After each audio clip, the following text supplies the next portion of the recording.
Hello and welcome to another sparkling edition of Plank of the Week. We are back in the studio and I'm joined by Patrick Christys for the first time on Plank of the Week. Patrick, a very good afternoon to you. And Emily Carver, a veteran of the Plank list from some time ago. Both I'm looking forward to today because not only are you possibly young enough to be my children, you're possibly young enough to be my grandchildren, which is quite disturbing really. But listen, Patrick, since you are here for the first time, I think we should give you the honours to kick us off with your first Plank of the Week. All right, well, I couldn't narrow it down to one person. I've gone for universities. Right. Okay. That sounds good to me. They've always annoyed me. Most of my friends got a 2-1. I got a first in cirrhosis of the liver when I was there. But the big news this week is that unis are going to continue to charge the full £9,250 annual tuition fees, even if campuses remain closed and there's no face-to-face classes, which I think is taking the mick a little bit. The average wage of a vice-chancellor is $253,000 a year as well. So they're not short of a quid or two. But look, I mean, there are some ridiculous courses out there. You can do David Beckham studies at Staffordshire University. You can do brewing and distilling at Heriot-Watt University and contemporary circus and physical performance at Bath Spa. So that's worth the £9,250 a year. Well, I don't know who ever thought that if you said to these universities, you know, you can charge anything you like up to £9,000, that they wouldn't all just go, OK, 9,000 quid it is then, Patrick. Exactly. So 75% of all English universities, this is in 2018, and this figure has gone up now, but they are charging the absolute maximum. But the fact as well is, and this is the thing, that you come out of university, you know, with just a lifetime of debt. You've got 17 billion quid is loaned to students every single year, and most of that gets put straight down their throat. You know, so 121 billion quid of outstanding loans just to go to university and come out with a Desmond. And also, presumably now at the moment, Emily, there's not a lot of point in coming out of university at all, is there? Because there's not going to be any jobs. There's not going to be any work to do. So, I mean, unless you're planning to stay at university for the rest of your life, I wouldn't bother going. I think we've got to blame Tony Blair, really, for saying that 50% of people should go to university. I mean, most people think, why? Yes. Don't they, really? Well, they really do. And the other thing that they say about Tony Blair is, why does he keep popping up on the news to tell us what to do? Does he not realise that nobody's interested in what he's got to say anymore? Oh, yeah, the great virologist, Tony Blair. Absolutely right. So let's have your first one, Emily. Who are you going for? So I'm going to go for lefty commentator, Jeremy Corbyn fan, Owen Jones. Oh, yes. This week. He's got to be my top plank, I think. Mainly for his stupid and incredibly cynical attempt to smear Michael Gove and his wife Sarah Vine based on their book collection. Yes. Now I'm not sure if everyone watching will have been following his social media and the media that's come out of it. But essentially what happened was Michael Gove was giving his daily briefing to the news, and Sarah Vine was at home. She took a little snap.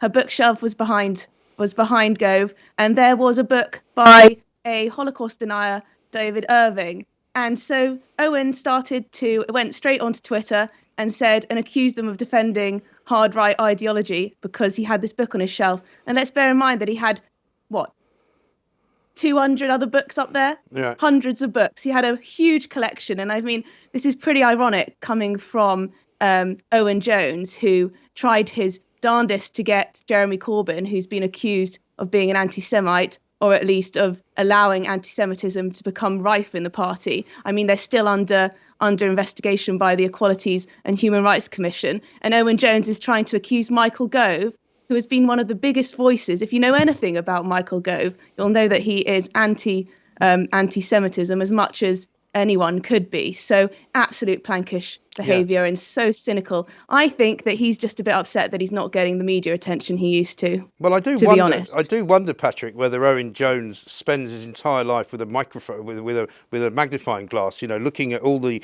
people that are on TV with bookcases behind them, looking for anything that he can pick up. And clearly, he made a massive blunder here, didn't he? Oh, he absolutely did. But I mean, I think it says more about Owen Jones, certainly, than it does about Michael Gove's book collection. You'll be pleased to see, Mike, as well, that I've got no books behind me here. You know that I don't read.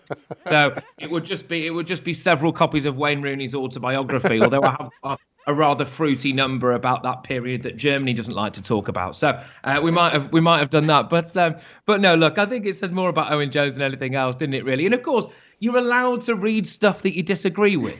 Right, in fact, it helps. Are you? I thought that had been outlawed by the left. I thought you weren't allowed to do that anymore.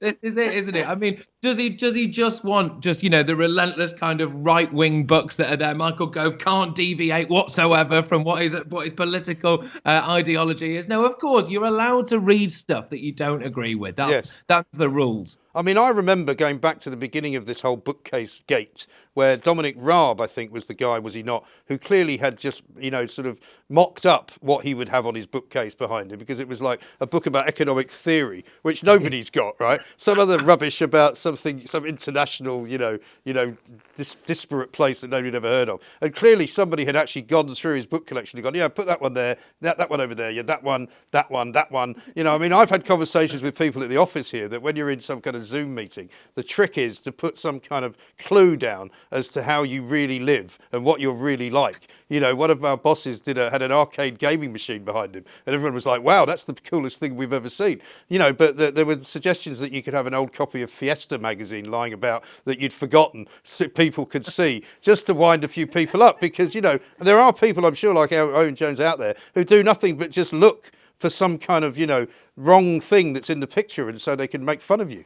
I was just going to say that even more plankish is that this has become a sort of hot media debate now on BBC, and they brought in lots of different commentators to sort of defend Owen. And there was a woman who was on BBC News now. I don't know actually who she was, but she was saying, you can read the books, but you must put them away afterwards. That's the right thing to do. And it's sort of like, what? I mean, we often get asked the question, what has gone wrong with the media in this country? And this is exactly what's gone wrong with it. They all think that everyone in the country sits in a study with books in it. I mean, have they never been to parts of the north of England where people live, rather less salubrious lives, and they actually don't have a study, never mind a bloody bookcase to put books in? They sit there trying their best to get by with their job, which doesn't pay them very much money, and their kids who quite annoy them, and their wife who they don't really like very much, and they're not sitting there reading, copies of James Joyce's bloody Ulysses, are they? Sounded a bit close to home, that one, Mike, I'll be honest. I did have the bookshelf, but since lockdown, I've had to burn them all for warmth. So that's the way it's Well, I mean, presumably that'll be Owen Jones' next idea. Let's burn all the books by people we don't agree with. Oh, no, that's already been tried. I'm going to go stick it with the lefty plan, I'm afraid. I have to pick Emma Kennedy, not just in deference to my colleague Dan Wootton, but just because she is the most unbelievable plank I think I've ever seen. That comes as no surprise to me that it turns out she's trained as a lawyer. Some of the thickest people currently on social media are trained as either lawyers or barristers. Jolyon Moron, for one. There's that other woman whose name I forget who's blocked me. The secret barrister blocked me after he accused me of libeling him. I had to point out to him that he's a secret barrister, therefore he has no reputation, therefore he cannot actually be libelled. So then he blocked me. And I'm going, you people are supposed to be clever, right? Emma Kennedy complained to Talk Radio and to Dan Wootton that he had somehow libelled her by saying that she suffered from Boris derangement syndrome, because if you remember only a week or so ago, Boris Johnson wasn't turning up to Prime Minister's questions, and all the lefties went nuts and said, this is a disgrace, he's hiding from scrutiny, he won't come out in front and centre of government, he's all right now, why is he hiding? Then it turned out he wasn't actually hiding, he was waiting for the birth of his child, which is a pretty good excuse not to go to Prime Minister's questions, right? So she then had put out a tweet which was rather unkind to him, which she then recanted and deleted. But Dan Wootton quite rightly went on the radio and had a go at her. She went from complaining to Ofcom to consulting a law firm, Carter Rucks, one of the worst and most disgraceful law firms in the world when you're talking about a free press, then threatening all sorts of legal action, to literally reverse ferreting herself in the space of about 4 hours to saying, I'm not going to bother with you anymore, you're not worth it, and therefore just walked away and then decided to block every single person that works for Talk Radio. Blocked me. I've never even tweeted her. Right, I went to. She started blocking. She even blocked the producer of the show, who had no interaction with her at all, apart from asking her to send an email of complaint if she wished to complain. I mean, the woman's absolutely and utterly bonkers.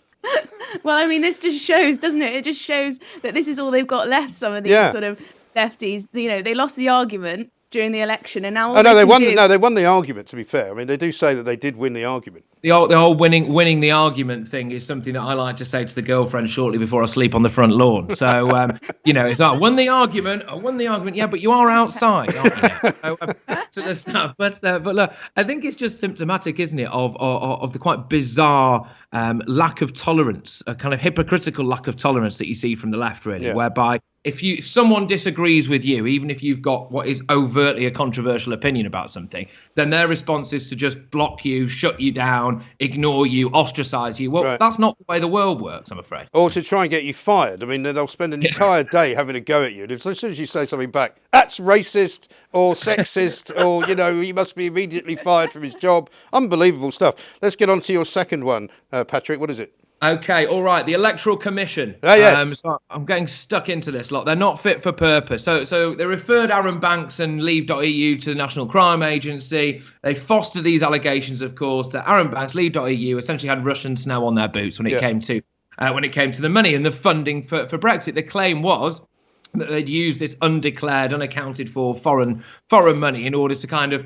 infiltrate the British psyche, basically, and make sure that we all vote for Brexit. But it just turns out the money all came from Mr. Banks, which you'd have thought if you just went through his accounts, you would have been able to see. And it's not the first time that Elcom's been in hot water. There was, of course, the Darren Grimes incident as well. The courts overturned a 20 grand fine for him after they claimed that he'd broken the rules. Spoiler alert, he hadn't. And it took a judge just 2 hours to throw the case out. So they just simply can't get their heads around, really, the fact that most people would just want to, of their own free will, vote for Brexit. I mean, they're on 80 million quid a year is Elcom's budget. And I think it's probably fair to say they're about as good as seeing what's right in front of them as Stevie Wonder in a dark room. Yes, I think that's absolutely right. Emily, it seems extraordinary. I was watching, funnily enough, for the first time just the other night. This is how bored I am. I watched the Brexit, the movie, right, with old Cumberbatch in it, right, which actually was a lot better than I thought it was. But right at the end, the closing credits come, and it's got one of those kind of, mystery endings where the words come up, leave.uk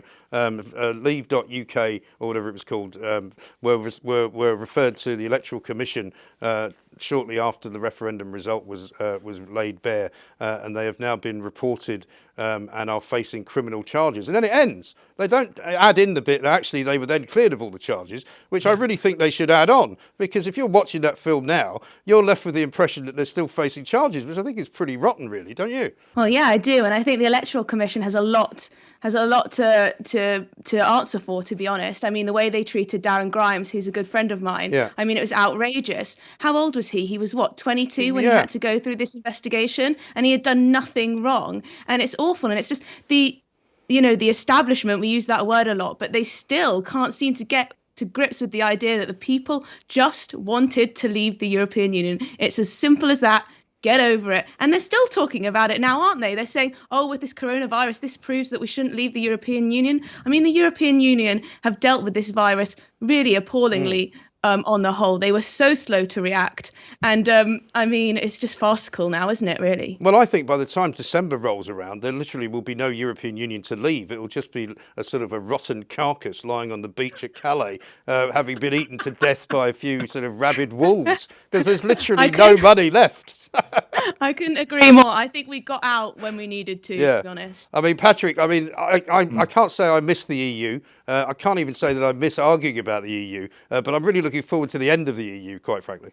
Absolutely. I mean, I think rejoining the EU or delaying Brexit now would just be like walking back into a building that's already on fire, wouldn't it? Why would you do that? The way they've just thrown Italy under the bus, yet again. They've had three major crises to deal with the European Union recently. They've had the migrant crisis, Brexit, and of course, coronavirus. And they've managed to mess them all up. I mean, I don't really see, and also this is the other thing. If we rejoin, or not rejoin, but if we delay Brexit, then we could end up being liable potentially for some kind of COVID relief fund that could be about 1.5 trillion euros. Right. Well, I'm not paying to clean up Ursula von der Leyen's mess, thank you very much. I think we can sort that out ourselves, can't we? Yeah, I think that's absolutely right. What's your second one, Emily? It's kind of related to the EU. I mean, my second plank of the week is Emma Thompson, who was an absolute lover of all things EU. We all remember what she said about the UK. I've got it quoted here. She said she called Britain a tiny little cloud-bolted rainy corner of sort of Europe, a cake-filled, misery-laden grey old island. That's what she called us. All the best, anyway, Emma. Thanks anyway. So she set off straight off to Venice, lovely Venice. We'd all like to spend some time there.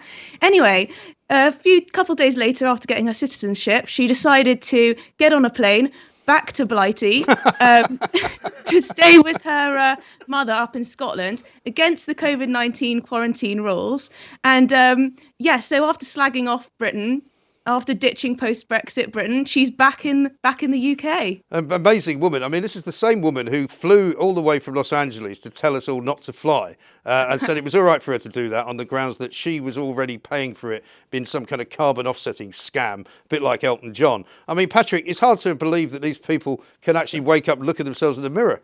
I don't understand it. They're about as tone deaf as a really rubbish X Factor audition, aren't they? How can they not see themselves? You know, it's all very well. It's like with Sam Smith crying in his £12 million Hampstead mansion. I mean, I think, where would we be, Mike? Where would we be if it wasn't for celebrities keeping us sane from their luxury multi-duplex kitchens that they've got at the moment? Thank you so much for showing me that fire pit that you've got in your garden there. This makes it all bearable. Right. You know, cheers, guys. Absolutely unbelievable. And what's more, before I forget, what was she doing? What's she been doing in Scotland? She's been starring in promotional videos for Extinction Rebellion. Yeah, which it's actually a very nice, unbeknownst to you, a very nice link, because I'm actually putting Extinction Rebellion in as one of my planks this week, because believe it or not, I turned up outside the office the other day and towards the back end of last week, and they had the old, the sheep, netting out for people, so in case there's going to be, I said, what's going on? They're like, oh, we've been told there might be a demonstration. I'm like, why? We're in the midst of a bloody lockdown. Who's going to demonstrate outside the building? And they were like, oh, it's Extinction Rebellion. They've said that they're going to have some action over the course of the next few days, because what they want to do is make sure that as we recover from coronavirus, we don't go back to the way we were, i.e. we go further backwards into the caveman sort of way of living, where we don't have any electricity at all, we don't have any food, and we don't drive anywhere in a car. So they want everybody now to just walk around and cycle everywhere and don't eat any meat. And that's the way forward, apparently, for Extinction Rebellion. He thought it was a great idea to do away with economic growth altogether. So, I mean, I'm beginning to wonder whether Extinction Rebellion are actually behind the coronavirus, because this is the way it's going. They're taking us away from economic growth. There's no planes in the sky. There's hardly any cars on the road. And we're all going mad. Yeah, I mean, they're saying that we don't need any economic growth. I mean, we're in the middle of a global pandemic. People are going to be losing their jobs left, right, and centre. I think economic growth is exactly what we need. And we're not going to do that by banning all forms of transport, banning all ways of making a living, basically, which is essentially what they want to do, and going back to being cavemen. Well, this is it. They've now admitted, basically, that they want to do away with capitalism, which we always suspected was their kind of aim in life anyway. But they basically said, we don't want any big companies to be able to re-employ all the people that they've put on furlough. We don't want the aviation companies to get back to normal. We're hearing about redundancies being made. I mean, these are people who are now going to be relishing the fact that loads of people are going to be unemployed and nobody's going to have any money. Well, I actually went to one of the Extinction Rebellion rallies to interview a few of the uncooperative crusties, as Boris Johnson called them at the time. And I did quite an interesting interview with the chap in the back of a police van who was a doctor, and used to be a doctor, because I just said to him, when you've got a criminal record, are you allowed to continue to practice? And he just looked at his feet, and then he looked back up at me and went, well, I hadn't really thought about that. Oh, yeah, that's right. You didn't, did you? Anyway, good luck on the job search. I mean, it is quite remarkable. They really are quite ridiculous. But let's move on. Patrick, your third nomination, please. Right. Well, we've touched on this a little bit, but I'd like to get stuck back into the lefties. It's been quite a bad week for them. They got stitched up by the Tories, and Boris announced, of course, that he wouldn't be at PMQs. So MPs like Ruth Cadbury tweeted things like, it looks like Boris has found yet another excuse to miss PMQs. Well, yeah, I mean, cradling your newborn infant in your arms just days after recovering from a life and death struggle with coronavirus is a pretty good excuse. Of course, he was as well had the revelation that Dominic Cummings actually was the one apparently trying to sort out the lockdown as opposed to stop it entirely. So when you look at it in the round, it's just been quite a bad week for the lefties, and someone that I think you might come on to as well, Mark Stefano, yes, as well. It's not, they've not covered themselves in glory yet again. No, exactly right. And I mean, the other one was Jeremy Corbyn, of course. Let's not forget him. I didn't think that I would miss Jeremy Corbyn, but Keir Starmer is so boring, right, that I'm actually now longing for the days of Mr. Angry standing there shaking his fist at the dispatch box, you know, when are you going to do something about this? And you go, shut up, sit down, you stupid old git. He came into Parliament, right? He's over 70. He lives in Islington. He could have quite easily zoomed in if he wanted to, like everybody else did. But oh no, he's far too important to do that. He actually believes his own publicity that he can walk on water and it presumably can't die from the coronavirus because he's apparently very fit. And I mean, you know, what an absolute plank he is. So, I mean, you can include him in that set if you want. What do you reckon, Emily? I mean, the left have been truly hysterical over the last few weeks, haven't they? They've been, attacking the Prime Minister when he's just given birth, when he's just literally just survived, almost come back from death almost, and they still can't help but kick the boot in. And I think it must be because they lost so badly and the ratings are so low that this is now their modus operandi. This is how they react to bad polling, by making attacks. Nasty attacks, unrepented nastiness, and it's just it just doesn't bode well with the public, I don't think. And Patrick, haven't they also just lost their general secretary as well? Hasn't Formby disappeared off in the last couple of days, sort of quietly under the radar, just before, funnily enough, the report on anti-Semitism comes out? Well, I'd like to have a look at her bookshelf, wouldn't you? Yeah, absolutely. Absolutely. It's there's this weird thing with the left, I think, where there's so many different divided factions that actually they can't unify and mobilise in one coherent way, like you need to do at a general election, for example. And yeah, I think they've got a real struggle here. There's a credibility gap. I think there's a potential lack of competency in serious heavyweight politicians. Keir Starmer, I think, is an improvement on Corbyn in some respects, but is about as kind of engaging as the occasional table that I've got over there. He's the human skirting board, isn't he? Really, you don't notice him. So yeah, they've got a real problem, and it's that kind of internal hypocrisy as well. They just can't seem to get over as well. Yeah, I mean, he's another lawyer, isn't he? At least he seemed quite genuine in congratulating the Prime Minister on his baby. I'll give him that. He was a little nicer than Jeremy Corbyn, who I don't think has yet to wish his congratulations. Surprise, surprise. No, well, of course, Jeremy Corbyn just can't bring himself to be nice to anyone who doesn't have the same views as him. He's happy to wish a happy sort of Palestinian day to the Palestinians, but he's not that keen on St George's Day, despite the fact that he happens to live in England, where the people celebrate St George's Day when they're English. He's a very bizarre character. What's your final nomination, Emily? I'm not sure if many people will have seen this. It was on social media. Essentially, Dawn Butler decided... God, they really are getting it in the neck, aren't they, the old lefties? Sorry, they've just been so annoying this week. It's got to be Dawn Butler, the lovely Dawn Butler. What has she done? Well, she decided that she'd put out a little... I mean, we all remember her because she denied that biological sex existed. Yes. She said that babies aren't born with biological sex on Good Morning Britain, which... I mean, she's so dim. She's so dim. But yeah, this week she's decided that she's writing an article about microaggressions on WhatsApp groups. And so she decided to ask her following whether they had any stories that they'd like to share with her about these microaggressions. And I'm just sitting here wondering, why just stick to microaggressions? Why not move to nano-aggressions as well, Dawn? I mean, it's just farcical. I don't know why she's such a blank, and she keeps putting this stuff out. And I was looking through the comments that she had on this tweet, and I must say, about 99% of them were telling her how much of a plank she was. Well, even for Twitter, that's quite a surprise, isn't it? Because I do occasionally wonder what on earth is going on Twitter. I mean, I was on it today earlier, and Bobby Sands was trending. And I thought, Bobby Sands, what has he come back from the dead? It turns out that it's the anniversary of his death from a hunger strike because he was a supporter of the IRA. Now, why the hell is that trending on Twitter, Patrick? I mean, I can't understand why anyone who's young who's on Twitter would even get into that at all. Yeah, Luton is currently trending now, which I think is possibly quite bad news for Luton because nothing good seems to happen there. So well, actually, I can tell you exactly why Luton is trending. I think it's because McDonald's have announced today that they're opening 15 outlets, right? Unfortunately for our friends in the north, they're all in the south of England. And 3 of them are in Luton, apparently. All right, I'll see you in a bit then, guys. I think there'll be a lot of people doing that. There's currently it's not opening till the 13th of May, but the queue for the drive-through has already started, I suspect. Yeah, absolutely.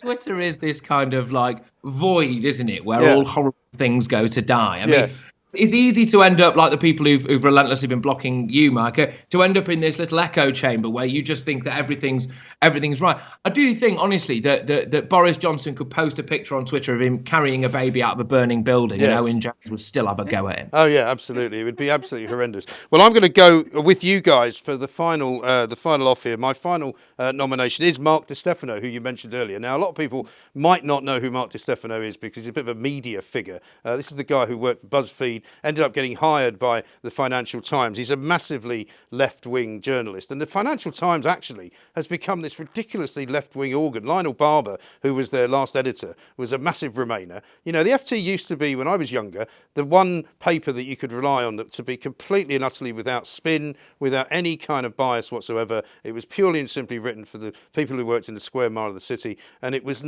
didn't have Saturday supplements, you know, which it does now. It didn't have, you know, sort of, you know, guides to restaurants and wine and all that rubbish. It just was a paper about the financial business and about the markets. But now it's become this crazy kind of, you know, anti-business newspaper. And you just think, what is going on? I mean, these are the people, after all, who did the report into what was going on at Dorchester, if you remember, you know, the shocking news that people who were very wealthy sometimes got a bit drunk and got up to some rather rum stuff. So anyway, so Stefano becomes this sort of hacker of people's private meetings. He started hacking into the Zoom meetings that were being held at the Independent and at the Evening Standard, which was basically an illegal act. Not only did he do it, he did it under his own name. He's that much of a plank that he actually had his name pop up as Mark Di Stefano, Financial Times, when he joined the meetings. And you think, what sort of an idiot is this? And this puts me in mind of the way that people complain about journalists now and how they're trained. This guy clearly couldn't find a story if he fell over one. And I mean, he's now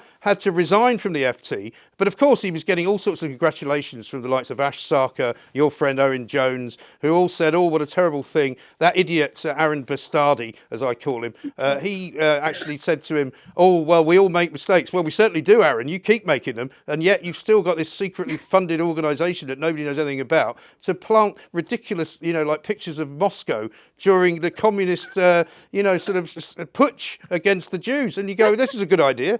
I mean, yeah, I don't know where to stop, really. What has annoyed me is the likes of Emily Maitlis and all these people, you know, people who are supposedly, you know, serious journalists, coming out and going, oh, bad luck, Mark. It's not bad luck. You've just illegally hacked into a phone call of the Independent as people are getting furloughed. It's not even a story anyone cares about. No. If you're going to hack into something, hack into MI5. I mean, I suppose the most surprising part about the story for me, Emily, was that there were even any journalists left at the Independent. I thought they'd all been fired. I thought it was produced by one man and his dog. I mean, it's so funny, isn't it? They'll stick up for each other if they agree with them, and that's what it's all about, isn't it? I mean, you've got Lewis Goodall as well, political editor of BBC Newsnight. I mean, what are they playing at by hiring him? Why would you do that? It's just going down and downhill, and you have Owen Jones, Ash Sarkar retweeting them all the time, retweeting these BBC journalists and these supposedly neutral journalists like Mark, and it's just crazy. It's so easy to see through now. Now we've got social media. Yeah, it really is, because in the end they always make the sort of the mistake which kills off their career. I can't imagine what he's going to do next, Patrick. Can you? No, this is it, isn't it? And I think that, you know, we saw the lack of public trust in journalists and broadly speaking, the media, I suppose. And I think this goes and sums it up, that they are there for each other. They're in this kind of little cliquey club that actually is a bit of a closed shop to anyone who's desperately trying to bang in from the outside. And the only people who cares about what they have to say a lot of the time, and the way that they ask their questions, is themselves, and the fact that they might get a text from Robert Peston saying "well done," although you'd imagine that would be 4 pages long. I was going to say, presumably a well done text from Robert Peston makes your phone burn up and die, presumably because of the length of it. But I mean, what's sad is that I used to think that Financial Times was, you know, completely neutral, completely factual. I used to think that BBC Newsnight was where you went for, you know, the facts and the figures. And now I don't watch it. I don't read the FT because I just don't trust it. No, but isn't that a terrible? It's a terrible indictment, isn't it? Because that statement you've just made used to be true. Newsnight used to be a great show when Paxman was the guy in charge. It was a brilliant show. You wanted to watch Paxman, you know, absolutely kind of burn people, no matter who they were, because it was great fun to watch. But he was very neutral, and he would have a go at anyone. And the same goes for the FT was just a paper of record, you know. And the fact that it's now. Oh, sorry. I saw you tweeted about "Have I Got News for You?" Oh, my God. And so I decided to watch like 2 minutes of it. And it's so god-awful. I mean, James O'Brien on there. Well, if I could just show you the face that James O'Brien seems to have for almost the entire show, it's like this. I mean, who laughs like that? He hardly said anything, right? And he made that face for the first time when Paul Merton said something about a dolphin in a swimming pool. I mean, it wasn't very funny. And yet he had this kind of grimace, as if it was a rictus kind of Joker-style grin that he'd found. And And it was very bizarre to watch. And also, you can't do Have I Got News For You without an audience. It doesn't work. I reckon they were told beforehand to sort of exaggerate their laughs, for effect. It didn't work. No, I mean, I wasn't laughing, that's for sure. So now we've got our 9. Now I'm going to have to say to you, as you know, that I carry one over. And I think it's probably going to have to be Harry and Meghan again this week because, they have re-emerged as the king and queen of the planks. They're having a birthday party for little baby Archie for his first birthday. And apparently they're not going to make him a cake with any sugar in it because obviously that's bad for you. Meghan has also said that she wants to restart her blog, which is going to be a bit like Goop, the thing that Gwyneth Paltrow did, which the last thing I saw them doing was steaming other people's vaginas, which, to be honest, is not really something I'm really that keen to watch on a blog of any kind, whether it's by Gwyneth Paltrow or not. So, I'm not looking forward to Meghan's blog because I don't know what she's going to be steaming, presumably Harry's head, as she completely transforms him into the biggest sort of, wuss in the history of the west of Hollywood. But anyway, so I'm going to ask you now to choose Patrick's best one, because Patrick, just tell us what your 3 nominations are again, and Emily can then choose one. So I went universities, I went Electoral Commission, and I went lefties. So Emily, which one of those do you think is the best? I think I've got to go for the Electoral Commission, I think that's a good choice. I think that's a very good choice. Their bias is just... Yeah, and it's also time, I think Patrick's quite right, it's time for them to just be given a massive slap, if not shut down altogether. Patrick, why don't you choose one of mine? Emma Kennedy, Extinction Rebellion, or Mark Stefano? I'm going to have to go for Mark Stefano, and actually, it is actually purely down to the fact that I just don't like him. That's fair enough. I mean, there's nothing like we have absolute transparent honesty on this show, very unlike almost any other show in the history of shows. So, Emily, tell me your 3, and I'll pick one. Who were my 3? I had Emma Thompson, Dawn Butler, and who was the other one? Owen Jones, of course. Oh, yeah. I think I'm going to go for Emma Thompson because I think she is the biggest plank of the 3 that you've put up. So that leaves us with Emma Thompson, Mark Stefano, and the Electoral Commission. So one of those has to go in order to get to the final 2. So it's up to you guys. I mean, Patrick, who would you say is the least relevant? And remember that whoever is the least relevant still comes in at number 3 in the top 10 list. Well, purely because I want Mark Stefano to be plank of the week. I'm willing to fall on my Electoral Commission sword here and move that one out of the way. Okay. Emily, would that fit in with your thinking? That would leave us with Emma Thompson versus Mark Stefano. Yeah, let's do that. Should we do let's that? Have 2 people. So that's good. So Electoral Commission comes in 3rd. So that means then it's Mark Stefano versus Emma Thompson. It's a person this week, which is always good. What do you think, Emily? I mean, I want to go with Emma Thompson. She's my top plank of the week this week. I mean, her eco-lovery is just too painful. I would happily go along with that. What do you think, Patrick? Yeah, look, absolutely. I mean, it is the battle royale, isn't it? Emma Thompson versus Mark Stefano. In some ways, it's the final ignominy for Di Stefano, who's had the worst week of his life, finally culminating in losing plank of the week to Emma Thompson, Nanny McPhee. Absolutely. Everything he touches now. Yeah, he can't get anything, the man that can't get anything right. Well, listen, guys, thank you so much. Very enjoyable. One of the funniest planks of the week I think we've ever done. Emily Carver and, of course, Patrick Christys. The plank of the week is, this week, Emma Thompson. Congratulations, Emma.